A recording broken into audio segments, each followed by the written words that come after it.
present some of the work that we're doing in invasive plant management in Hawaii.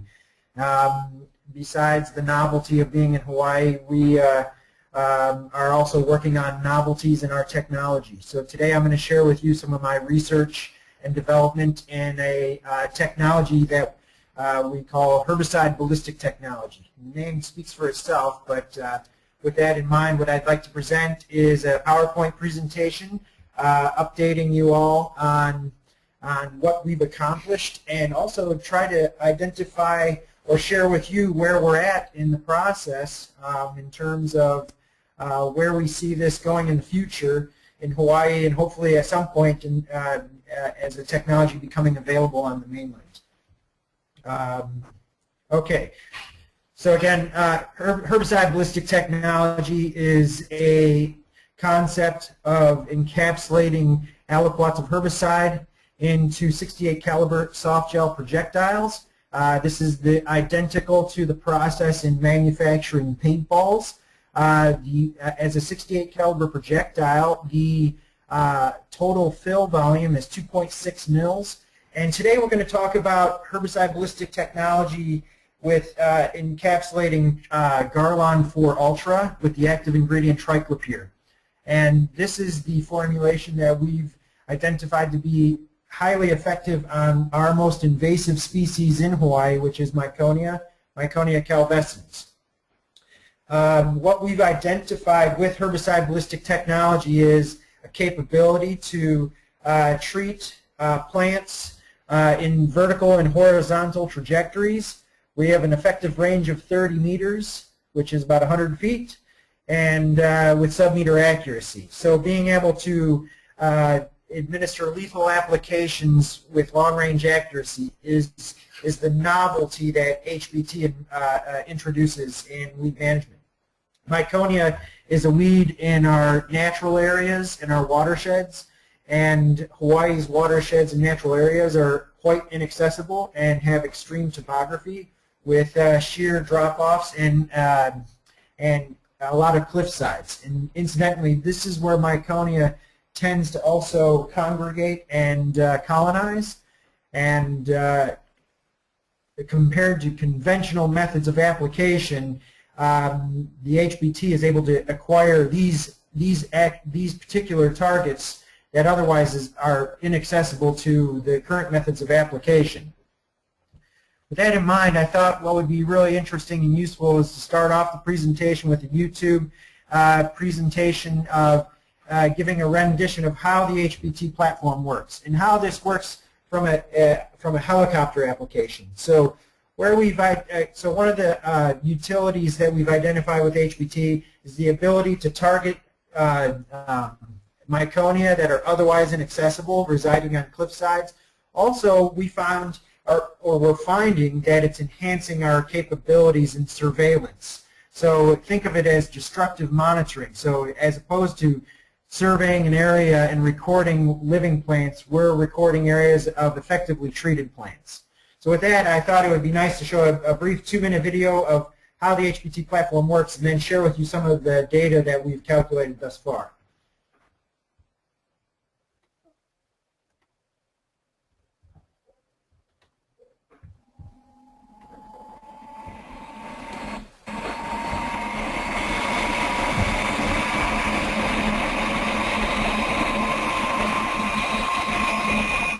Looks like we're having some difficulties here.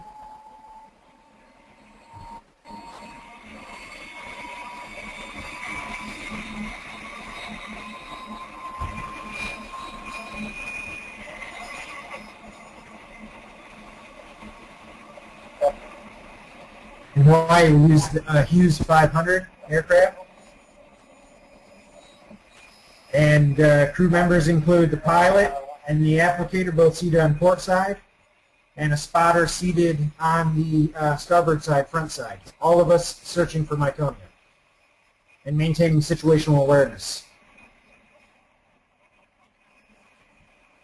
So this is footage of East Maui watershed, located Mauka of Hana. So you can see the difficult terrain that we have to work in, which is inaccessible by ground, relegating us to helicopter operations.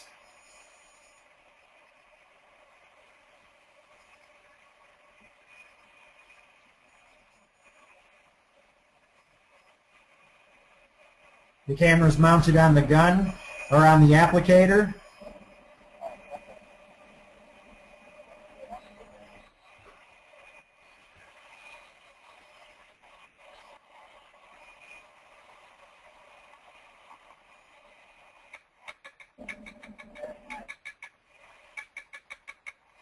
So you can see how we can reach targets underneath tree canopy, and again with long-range accuracy and with precision. You know, besides the fun factor, we want to really highlight the surgical approach to applying herbicides to individual plants.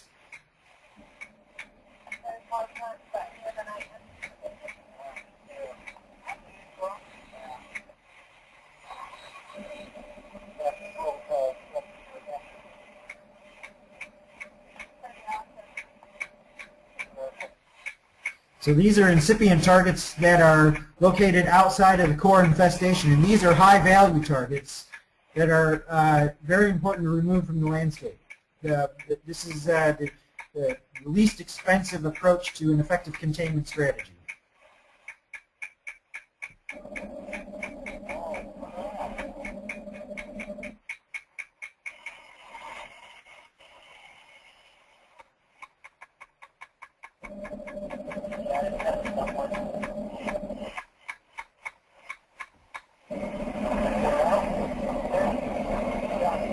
Okay, well, that gives a quick rendition of how the platform works. Let's return to the PowerPoint.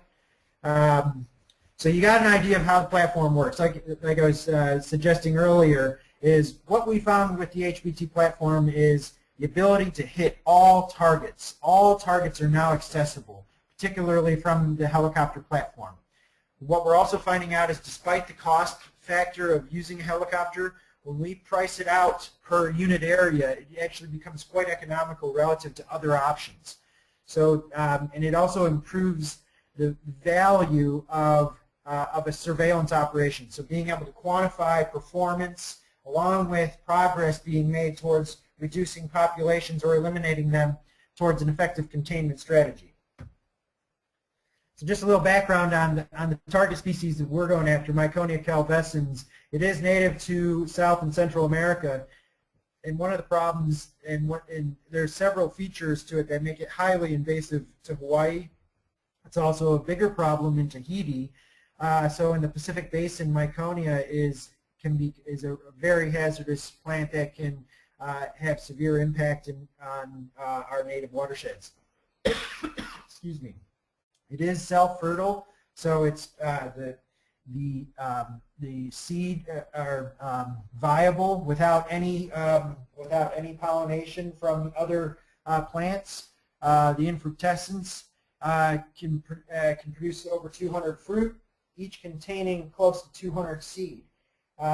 In a single fruiting cycle, a Myconia plant can produce several million live propagules.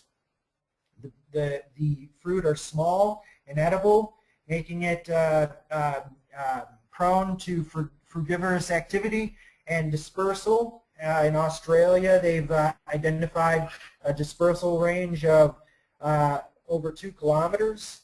95% of the dispersal is contained within 500 meters, but even then, from a single plant, that's still impacting over 70 hectares of watershed.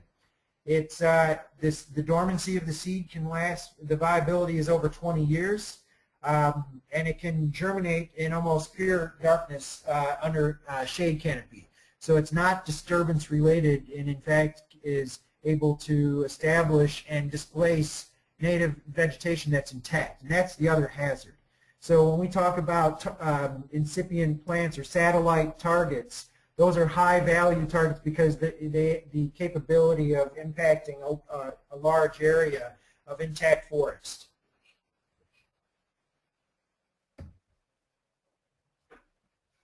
Okay, so part of the strategy in Myconia management in Hawaii, it goes back over 20 years now, and there's been a consistent long-term dedication of resources to managing this problem.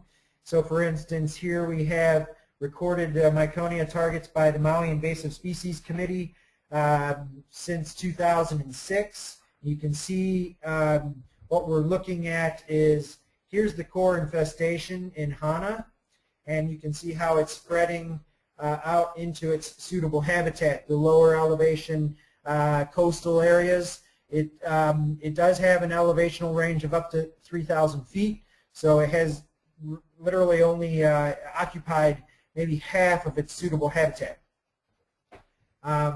This type of intelligence has cued us into really good knowledge of where the incipient populations are. So in other words, we're limited in resources despite the fact that we have resources available each year.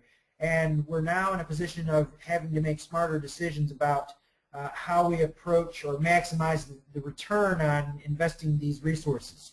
And I won't get too much into it, but for the most part, we've relegated ourselves for the time being towards effective containment, where we're targeting these outside populations and are limiting our operations in the core infestation.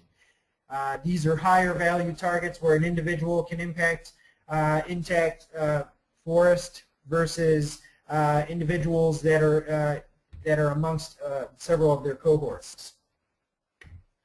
As stated earlier, that the HBT platform is ideal for acquiring targets that is otherwise inaccessible. The current conventional method for controlling Myconia in the East Maui includes ground operations with triclopyr as the basal bark application, and or with an aerial platform called spray ball. It's a long line sprayer that's connected to the underside of the aircraft and can make individual treatments to targets.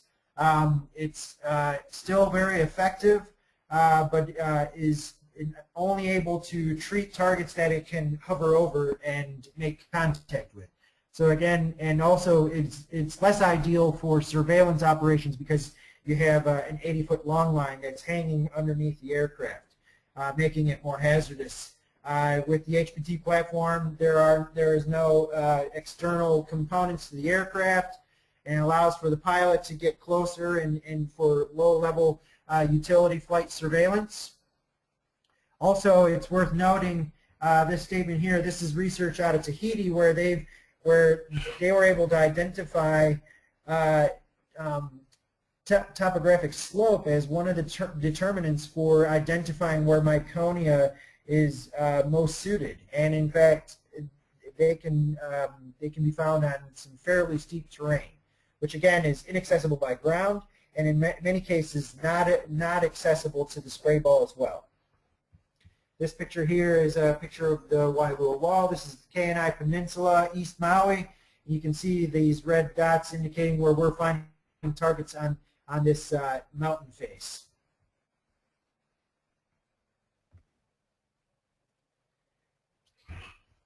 So the development of herbicide ballistic technology goes back about 5 or 6 years now, and where we're at now is from the experimental or from the research and development side, we've now achieved registration of the HBT with the Garlon 4 Ultra in the state of Hawaii, specifically listing Myconia as a species. So we are now fully operational as of January 2012, and this registration, it's Special Local Needs Registration, 24C, this is good until 2017. So with that in mind, part of the research and development side of it was to determine if you could effectively kill Myconia with an encapsulated triclopyr product. To me, that was always kind of a formality, knowing that triclopyr is Myconia's Achilles heel. It is quite sensitive to it. And once we've identified or qualified its efficacy, the other piece of the puzzle that is much more difficult to ascertain is how does it perform in operations. In other words, it's easy enough for me to set up trials to demonstrate efficacy by killing a plant with triclopyr. That's not the hard part. The hard part is how does this work in the current management strategies that the Maui Invasive Species Committee and our National Park Service exotic plant management teams are trying to work with in their current management approach. And so this, again, I kind of alluded already, but where we've identified its utilities are having an onboard system during surveillance operations targeting incipient populations, where we can now destructively monitor all targets that are identified in those surveillance operations. So our next approach has been to calibrate these surveillance operations to determine its value in a management setting. As indicated before, we're using Hughes 500 with 3 crew members. We have the pilot and the applicator seated port side, the applicator seated behind the pilot, where they both share the same target window. So the pilot and applicator are working in concert to identify targets where the pilot can bring the applicator within a clear line of sight and within effective range of 30 meters. And then the spotter on the starboard side facilitates situational awareness for safety purposes, and also identifies a lot of the targets preemptively, so that in concert all 3 of us are communicating by identifying the next targets. You know what? I'm going to hide this. I worry that you guys are looking at that. Maybe that's in the way. Okay, so here we go. Again, 30-meter effective range, sub-meter accuracy. With these calibrations, what do we have next?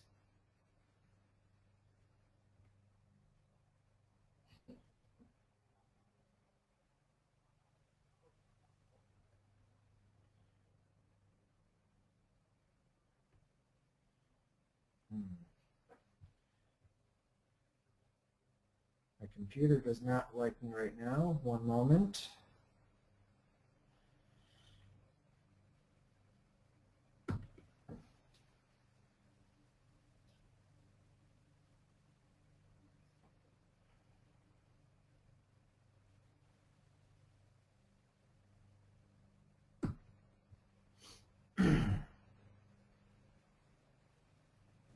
Are you having trouble turning the slide, James? Yeah, I'm getting stuck here. I might switch to PDF because that's a cleaner process. I think you'll be fine with that. I just got to get out of here. One moment. We'll take care of this real fast.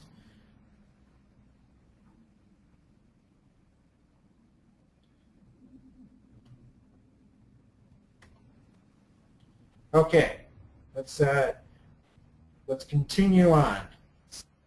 Where did we leave off at? Right here. I apologize. This may be less favorable, but let's just pretend that it gives the same information because it's identical. Okay. So again, when we think about the three crew members on the aircraft, this is kind of a zenith angle viewpoint demonstrating the field of view. And so we know we have a 30-meter effective range with the HBT platform. We can treat any targets effectively within 30 meters. Our visual sight distance, our field of view, is about 50 meters. So if we have a spotter on the starboard side and we have a pilot and an applicator on the port side, we can cover 50 meters on either side or a 100-meter swath. And this facilitates one of our aspects for post-processing our surveillance operations by calculating area with this buffer approach. It's an estimated amount, but it's reasonable. We definitely are identifying targets. We are definitely identifying targets beyond our effective range. So 50 meters is a reasonable distance to estimate area of surveillance area. Also, when we're in a surveillance mode, we called it operational flight time. That's when we're in hover, and our speed is calculated at less than 10 miles per hour, or about 8 to 9 knots. Anything above that, we're considering that ferry time on the aircraft, and that's cut out or spliced out. So when we talk about recording these surveillance operations, It's really quite basic. We're recording waypoints with the GPS for all targets acquired. And then we're calculating or recording the track lines of our operational flight time.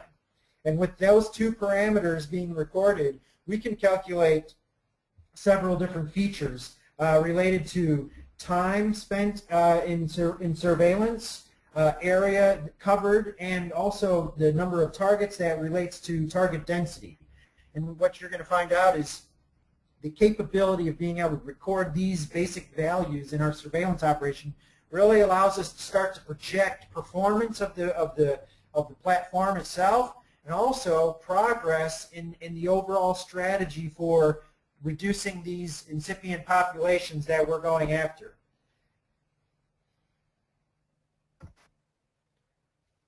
Okay, so to date, starting back in January 2012, we've conducted 83 operations, surveillance operations, across 8 different incipient populations, and so again, with that, we're recording the number of targets, and we're recording our track lines, which gets converted into buffered areas, and that buffering area calculation and the number of targets allows us to record target density. So when we go into an area and we're finding targets, we're recording target density, number of targets per unit area. In this case, targets per hectare. That turns out to be a major feature in influencing our performance of the HBT surveillance operation. So for instance, if we look at the top graph here, we have target density on the x-axis, and we have search efficiency on the y-axis. Search efficiency is minutes per hectare. And what you find with all these points, the scatter plot, is that we have a very nice regression of, as target density increases, we're seeing an increase in the minutes per hectares, which makes sense. So the more targets we're finding, the longer it takes to search that unit of area. And in fact, what's really interesting about this is a linear equation.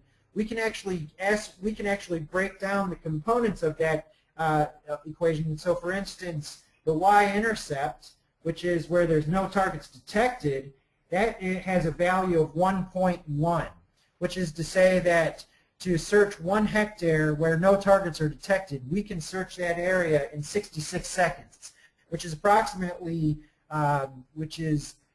less than 30 seconds per acre. So we're talking about a really fast pace for covering the area. Again, we're going less than 10 miles an hour, but remember when we're in hover, we can see a lot of area, so it has to do with our ocular movement, our ability to spot targets and search the area. So again, searching an area in 66 seconds. When a target's identified, the process of the pilot bringing the applicator within effective range and a clear line of sight, and then that applicator making an effective treatment requires, on average, 33 seconds. So with those two pieces of information, we can project the amount of time it takes to cover an area if we have knowledge or intelligence on target densities. Our herbicide use rate, the recommended dose rate is 5 projectiles per axial point, which is a branching point where you get leaves coming off of. So bigger plants have more axial points. Smaller plants have fewer. With that, each projectile has 200 milligrams of active ingredient. So that brings us up to, for 5 units, that brings us up to 1 gram on average.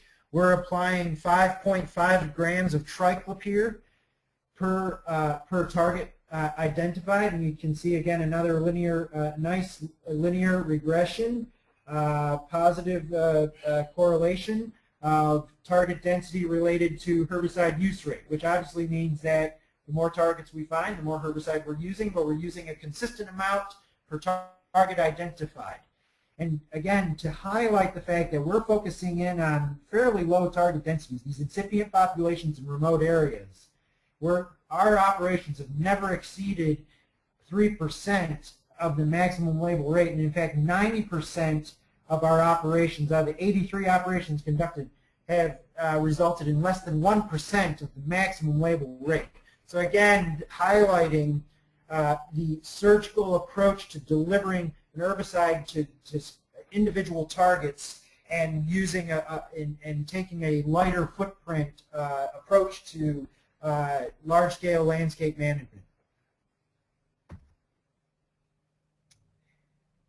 So this is new stuff, and so I'm going to have to kind of talk through this, and I'll probably have a better story next year. But what I wanted to also identify is when we go into these areas, we don't really have the luxury of being able to ground truth to identify if we're finding all the targets.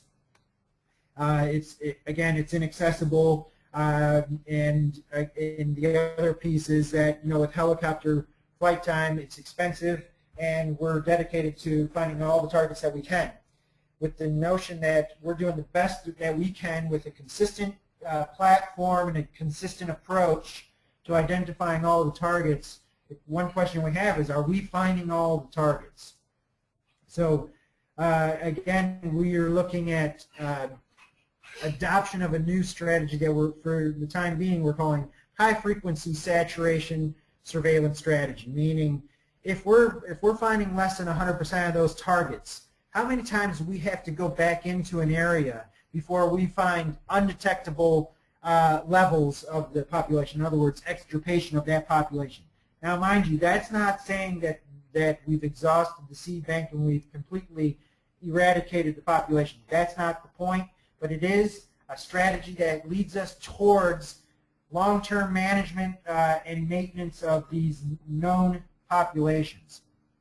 So high frequency suggests that we go in on a regular schedule, and with triclopyr we can identify lethal symptoms within 30 days. So every month we could go in and we can discern what's been treated and what has not been treated.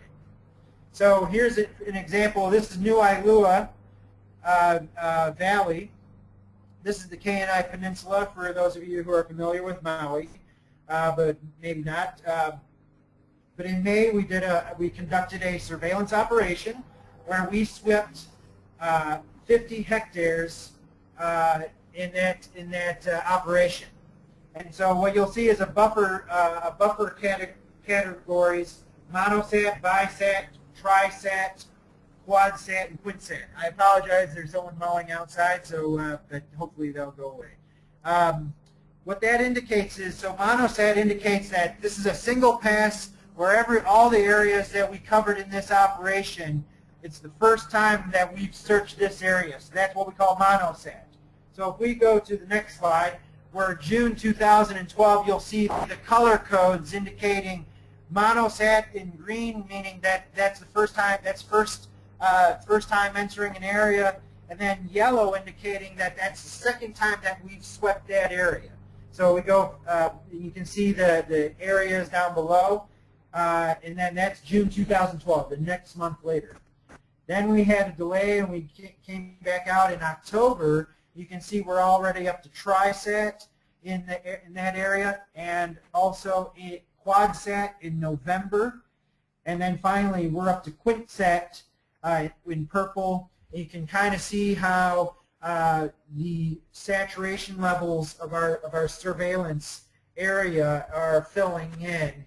Again, these are not, you know, we don't have the luxury of having nice, neat rows. So you can see it's fairly heterogeneous.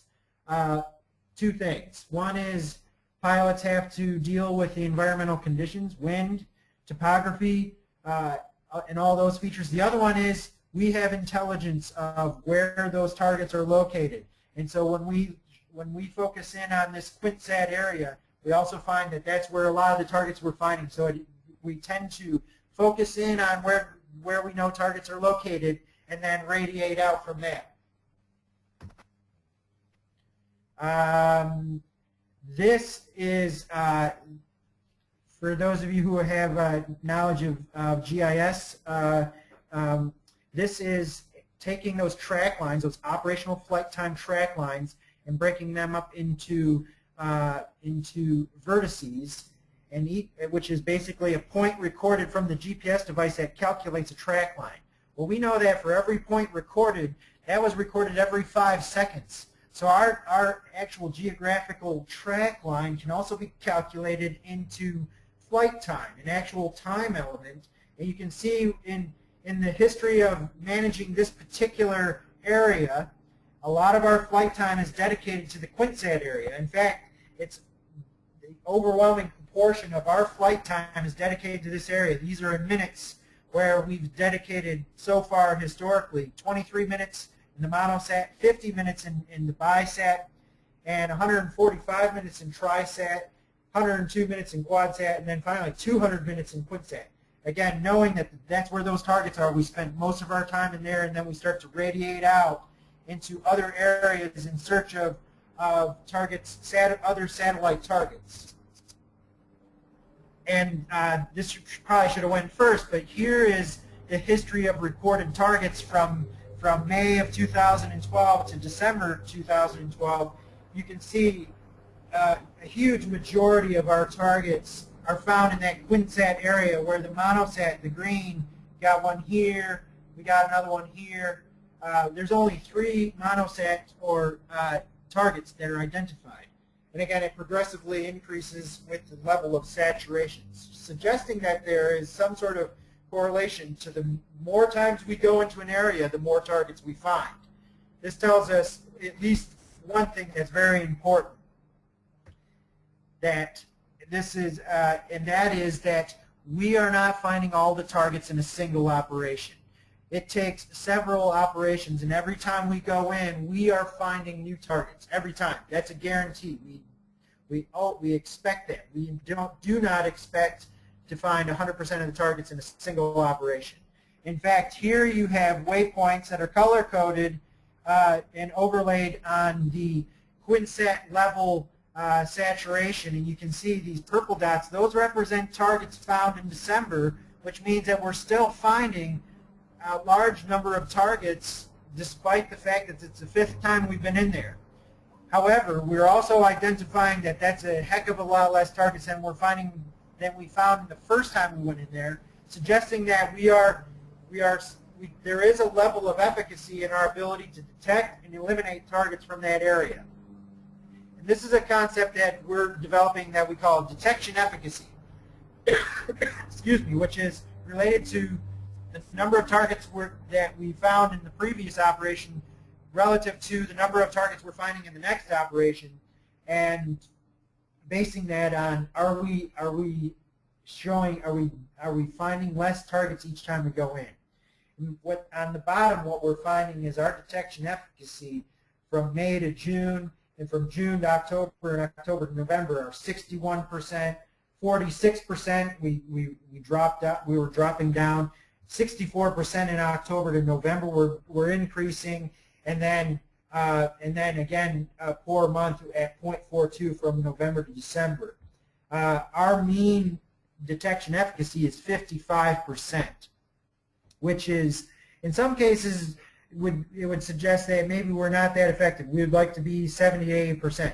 That's okay, but I think what's more important is if we know what that value is, and we're confident in our mean detection efficacy. If I know what that value is, this cues me into how many times I need to go in to achieve a certain level of target reduction. So knowledge of that value, regardless of what it is really important. At the very least, you do have to exceed 50% if you're going to experience target reduction.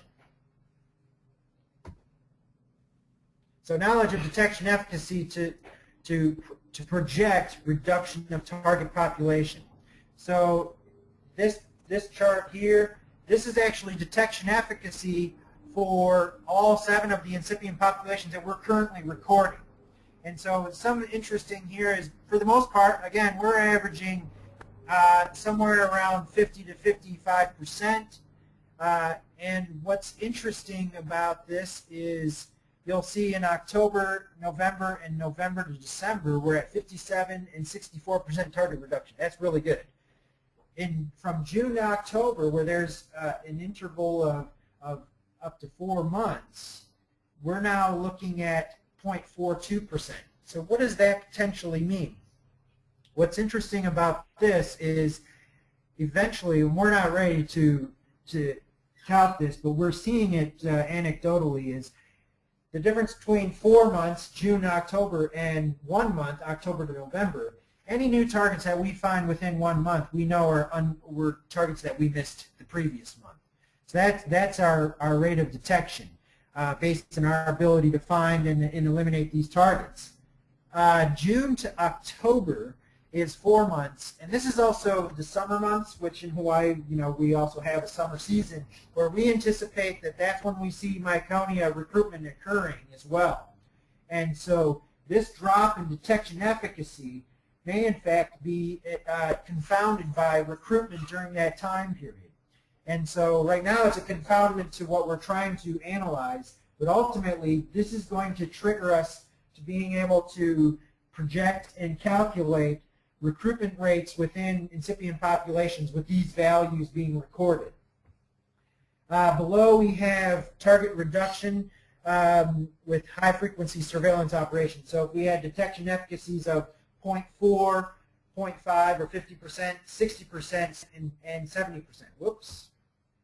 What we see is at 40% detection efficacy, we have number of operations, which could practically occur within a one year timeline. We see with 40% detection efficacy, we get a lot of wobble effects and higher rates, higher number of targets being identified. With 50% and 60% and 70%, we have a much cleaner extinction curves towards undetectable levels. Again, for the most, and so right now we're at quintsat, and in this case at 50 to 60%. That suggests that we need up to 8 or 9 operations to achieve up to 90% target reduction. So we're a little over the halfway point, and our values currently are showing that that's the direction we're going in. It's intensive. But the realities is you're not accomplishing your goals in a single operation. You must be dedicated to a strategy that has scheduled and frequent re-entry into an area, and with disciplined, consistent techniques in surveillance.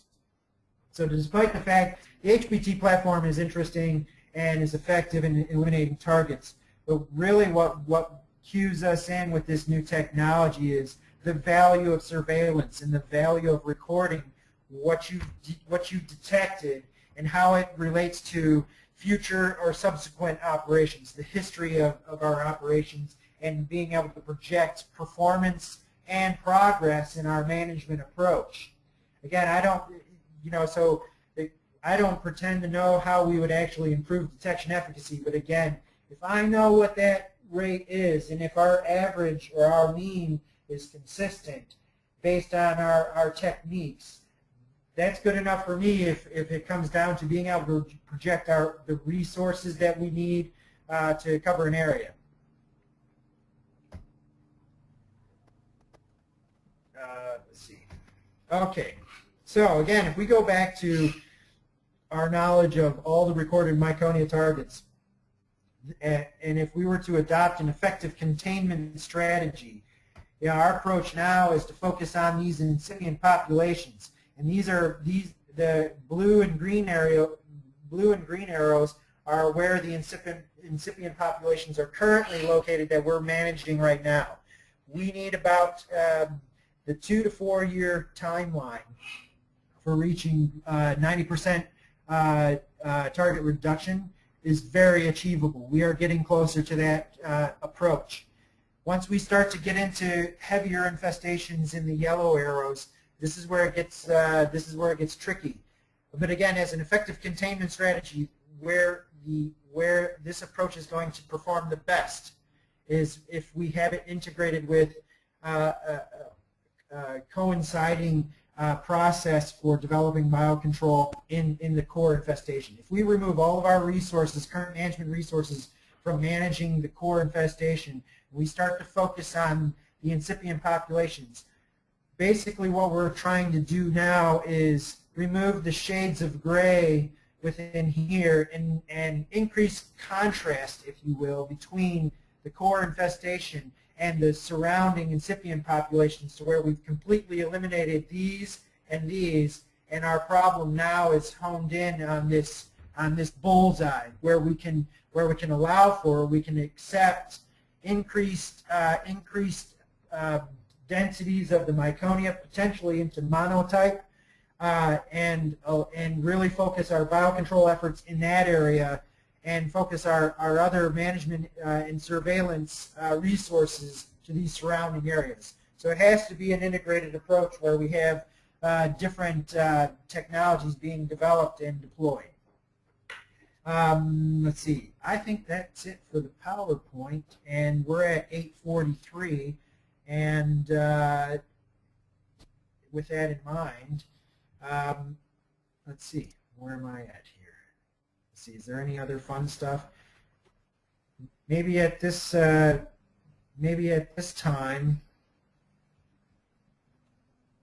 I got all this stuff in front of me. You don't want to see these numbers. You'll hurt yourself. But basically, we're taking a GIS approach, and again, in our operations, it's a simple calculation of waypoints and track lines, but a lot of it is the post-processing of these operations and segmenting out operational flight times with the track lines. Here's our buffering.